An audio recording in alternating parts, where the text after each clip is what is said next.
हम देखेंगे मसीह जीवन हमारा कैसा होना चाहिए। तो क्यों सोचते हैं कि आराधना निकल गया तो कोई बात नहीं। आपके हम सबके जीवन में एक युद्ध चलता है, आत्मिक और संसारिक। कैसे युद्ध जीतेंगे जब प्रभु की उपस्थिति में नहीं चलेंगे। इसलिए दोनों जरूरी है। वचन हमारे अंदर होना बहुत जरूरी है। बिना वचन के हम कुछ भी नहीं कर पाएंगे। वचन बहुत जरूरी है और आराधना, परमेश्वर की उपस्थिति बहुत जरूरी है। इसलिए दोनों के लिए चर्चा है। दोनों का महत्व कम और ज्यादा मत करिए। आराधना बहुत महत्वपूर्ण चीज है। हाँ, आप वचन को अपने जीवन में रख के हथियार चला सकते हैं दुष्ट के ऊपर, लेकिन परमेश्वर की उपस्थिति आपके जीवन में बहुत जरूरी है। बड़े बड़े युद्ध जीते गए हैं। आप यरीहो के दीवार के बारे में कई बार सुन लिए। प्रभु ने क्या उन्हें कोई खंजर चलाने को कहा या बुलडोजर चलाने को दीवार पे नहीं कहा, केवल कहा आराधना करते हुए उस दीवार के चारों ओर चक्कर लगाओ। उससे उन्होंने उस युद्ध को जीता है। इसलिए आराधना और वचन किसी एक चीज को महत्व नहीं, पर दोनों चीजें बहुत जरूरी हैं। इससे कभी भी ये चीज हमारे दिमाग में नहीं आनी चाहिए कि हम सिर्फ आराधना करके लिए जाएं या हम सिर्फ वचन के लिए जाएं। जो थोड़ी सी बातों में विश्वास योग्य रहता है, प्रभु उसको बहुतायत आशीष करते हैं। यहोशापात के पास वचन नहीं था, वो तो बचपन से सुनता आया था, तो क्यों नहीं चला गया युद्ध लड़ने? क्योंकि उसे पता था कि परमेश्वर की उपस्थिति के बिना वो युद्ध नहीं लड़ पाएगा। इसलिए वो प्रभु के पास गया, उससे सहायता मांगी, उससे मदद मांगी, ताकि परमेश्वर उनको क्या करे, सहायता और मदद दें। हम देखेंगे मसीह जीवन हमारा कैसा होना चाहिए। इसके लिए हम निकालेंगे कुलुसियों की पुस्तक, उसका 3 अध्याय और 5वां पद। यहाँ पे वचन इस प्रकार कहता है, इसलिए अपने उन अंगों को मार डालो जो पृथ्वी पर है। परमेश्वर का वचन क्या कह रहा है? उन अंगों को मार डालो जो पृथ्वी पर है। अर्थात वो अंग क्या है? व्यभिचार, अशुद्धता, दुष्कामना, बुरी लालसा, लोभ, जो कि मूर्ति पूजा के बराबर है।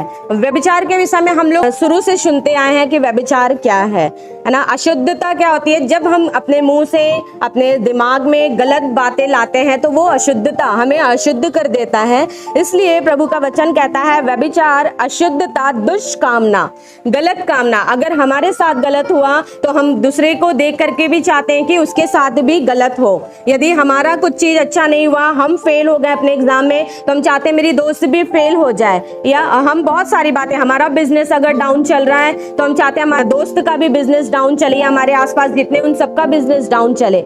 ये दुष्कामना। अगर आप किसी के हित के लिए ना सोच करके उसके अहित का सोचते हैं तो वो होता है दुष्ट कामना, दुष्ट इच्छा, अपने गलत विचार, गलत इच्छा अपने मन में रखना। केवल यही बात नहीं, इसमें बहुत सारी बातें आती हैं जो कि प्रभु का ज्ञान आप लोगों को दिया गया। तो छोटी बातों, बड़ी बातों को हम बखूबी सही और गलत को समझ सकते हैं। तो वो सारी बातें जो अच्छी नहीं हैं, परमेश्वर का वचन कहता है वो हमें अपने अंदर नहीं रखना है। बुरी लालसा, गलत लालसा, गलत इच्छा दूसरों के प्रति, भाई बहन के प्रति या अपने कलीसिया के प्रति या संसार में कोई भी जन, चाहे वो विश्वासी हो चाहे वो विश्वासी ना हो, हर एक व्यक्ति के प्रति अगर आपके मन में बात गलत आती है तो उन चीजों को हमें अलग रखना है। और लोभ, जो कि मूर्ति पूजा के बराबर है। लोभ किस चीज का? संसार में किसी के पति का लोभ, किसी की पत्नी का लोभ, किसी के धन का लोभ, किसी का घर बहुत सुंदर है उसका लोभ, किसी का सोना का लोभ, है ना। छोटी छोटी बातों में, इवन आजकल तो किसी के मतलब लोगों के कपड़े तक को देख के लोग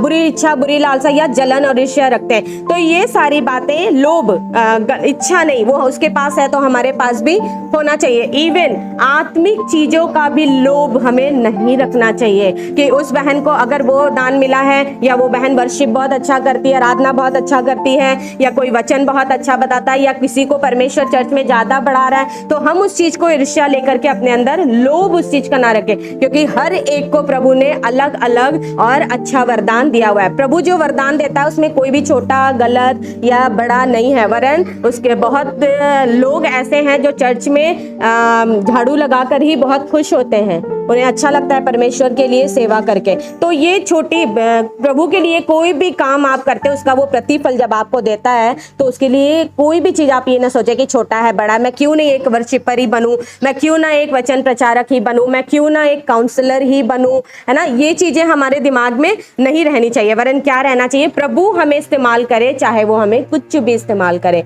छोटा सा छोटा ही हमें क्यों ना इस्तेमाल करे, पर परमेश्वर हमें इस्तेमाल करे। हमारे अंदर ये बातें होना चाहिए। क्योंकि 6 पद में लिखा हुआ है, इन्हीं के कारण परमेश्वर का प्रकोप आज्ञा न मानने वालों पर पड़ता है। ये सब आज्ञाएं जो प्रभु हमें दिए हुए हैं, अगर हम परमेश्वर में होने के बावजूद भी इन सारी बातों में अब भी पड़े हुए हैं तो प्रभु का प्रकोप हम पर पड़ता है, वो हमसे गुस्सा होता है, नाराज होता है, क्योंकि प्रभु नहीं चाहता कि हम इन्हीं सारी चीज़ों में, इन्हीं सारी वस्तुओं में पड़े रहें और अपने आप को जांचे नहीं, अपने आप को देखे नहीं, अपने आप को परखे नहीं। आगे 7वें पद में लिखा हुआ है, और तुम भी जब इन बुराइयों में जीवन बिताते थे तो इन्हीं के अनुसार चलते थे, पर अब तुम भी इन सब को अर्थात क्रोध, रोष, बैर भाव, निंदा और मुंह से गालियां बकना, ये सब बातें छोड़ दो। एक दूसरे से झूठ मत बोलो, क्योंकि तुमने पुराने मनुष्यत्व को उसके कामों समेत उतार डाला है। जब हम बपतिस्मा लेते हैं, जब हम प्रभु में आते हैं,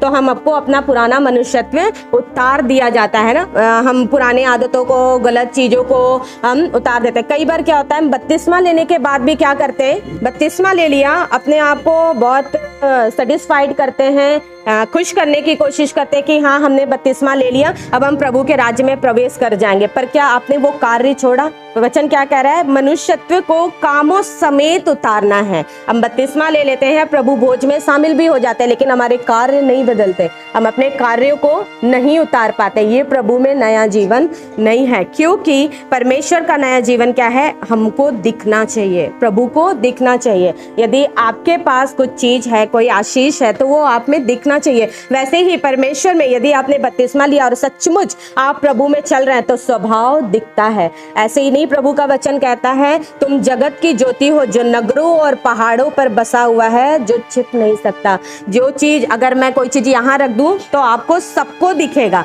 और अगर मैं ये चीज नीचे रख दूं तो बहुतों को नहीं दिखेगा।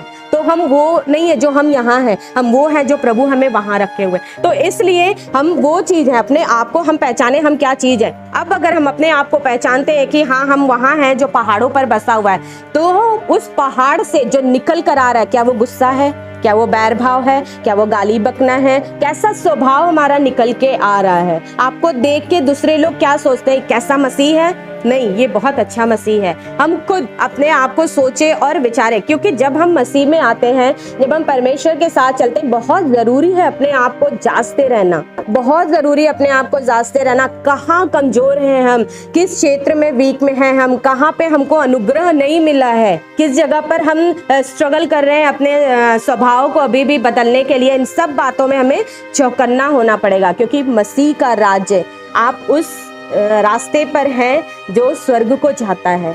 आप इजराइलियों के बारे में सुन चुके हैं, वो उस रास्ते पे थे जो कनान जा रहा था। कनान स्वर्ग को, प्रभु के नगर को दर्शाता है, और इजराइली हम और आप लोग हैं। जब वो जगह पर जा रहे थे, हम कई बार सोचते हैं कि उनके साथ प्रभु ने इतने आश्चर्य कर्म किए, उसके बावजूद मैं भी यही चीज सोचती हूँ कि प्रभु ने कितना उनके सामने लाल समुद्र को 2 भाग कर दिया। सच मानिए, अगर प्रभु हमारे सामने भी कर देता ना, हम तो भी नहीं बदलते, क्योंकि जो छोटी छोटी बातों में नहीं बदलता ना, वो बड़ी बातों में कभी नहीं बदल सकता। इसलिए जो प्रभु ने आज हमारे सामने भी बहुत विपत्तियां आती हैं, बहुत दिक्कतें आती हैं, क्या प्रभु उन सब से निकालता नहीं हमें? हम भी तो गुलामी में फंसे हुए थे, हमें छुड़ाने वाला कौन है? परमेश्वर ही तो है, वरना कौन आस्था से? अब आप मसीह में हैं, आपको आसानी से कोई अलग कर सकता है? तो उस समय कैसे कोई अलग कर दिया? क्या वो प्रभु का बड़ा कार्य नहीं है? हृदय को बदलना, समुद्र को 2 भाग कर देना सरल है हृदय को बदलने से, क्योंकि हम अपना स्वभाव जानते हैं बहुत कठिन है। इतना सब कुछ होने के बावजूद हम जानते हैं इजरायलियों को प्रभु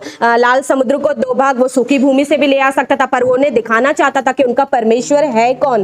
प्रभु ने उनके सामने लाल समुद्र को 2 भाग कर दिया, उसने उनको जंगल से रास्ता निकाल के ले आया, आसमान से मन्ना बरसा। वो 40 साल उस जंगल में चलते रहे, ना तो उनके कपड़े पुराने हुए, ना फटे, ना उनके जूते कभी छोटे पड़े। क्या वो और हमेशा एक से जो बच्चे होंगे 40 साल में, वो 40 साल के हुए होंगे?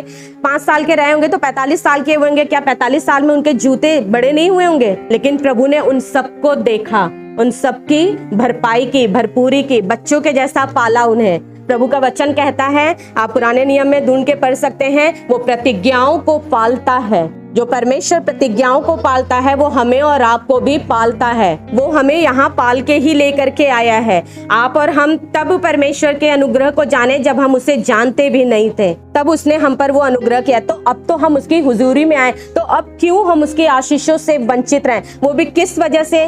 केवल इन शरीर के इन चीजों के वजह से।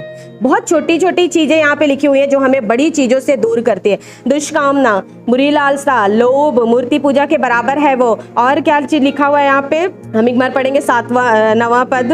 एक दूसरे से झूठ ना बोलना, बैर, रोष, क्रोध, निंदा और मुंह से गालियां बकना। ये सारी बातें, ये छोटी छोटी बातें, आप एक तरफ स्वर्ग राज्य को देखिए, अब खुद के अंदर इन बातों को सोचिए और दूसरी तरफ आप इन छोटी छोटी बातों को देखिए। क्या हमें नहीं लगता कि इन छोटी छोटी बातों के वजह से हम एक बड़े चीज से अलग हो रहे हैं? इसलिए हम लोगों को ध्यान देना और अपने आप को सदैव जांचते रहना है कि हम जो पृथ्वी पर चाल चल रहे हैं, क्या वो चाल हमें स्वर्ग को पहुंचा सकता है? अगर एक बच्चा कहे मैं IPS बनना चाहता हूँ और पढ़ाई ना करे, तो क्या वो IPS बन पाएगा? तो यही बात है, वो अपने आप को समझा रहा है, धोखा दे रहा है, क्योंकि उसका भविष्य खराब है। वो हाँ बिल्कुल काम करके अपने बच्चों को पाल सकता है, पर IPS नहीं बन सकता। अगर आपको वहाँ जाना है तो वहाँ की तैयारी भी हमें उसी हिसाब से करना होगा। ये सब पृथ्वी के अंग है और हमें जाना कहाँ है? स्वर्ग। हम पृथ्वी के चीजों को लेके स्वर्ग में नहीं जा सकते। इसलिए प्रभु का वचन, उसके दास पौलुस कहते हैं कि अपने इन अंगों को तुम यहीं उतार दो। ये हमारा टाइम है सीखने का, उतारने का।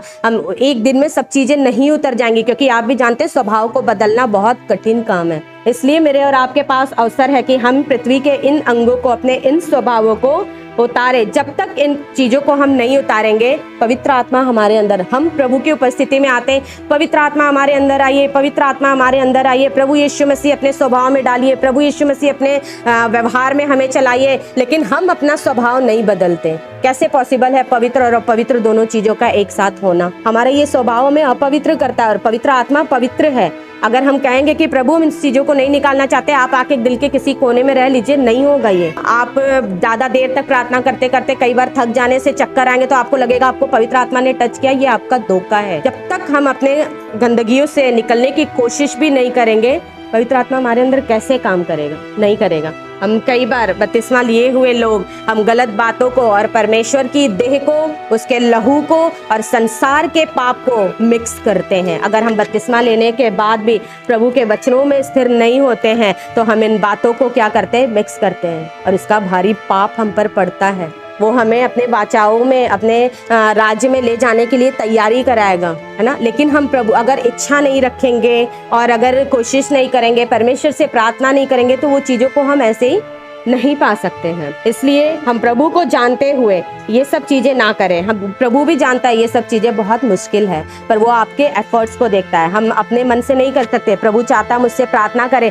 नया नियम में प्रभु का वायदा है कि वो हमें नया मन देगा, वो हमें अपने वाचाओं में, अपने राज्य में ले जाने के लिए तैयारी कराएगा, है ना। लेकिन हम प्रभु अगर इच्छा नहीं रखेंगे और अगर कोशिश नहीं करेंगे, परमेश्वर से प्रार्थना नहीं करेंगे, तो वो चीजों को हम ऐसे ही नहीं पा सकते हैं।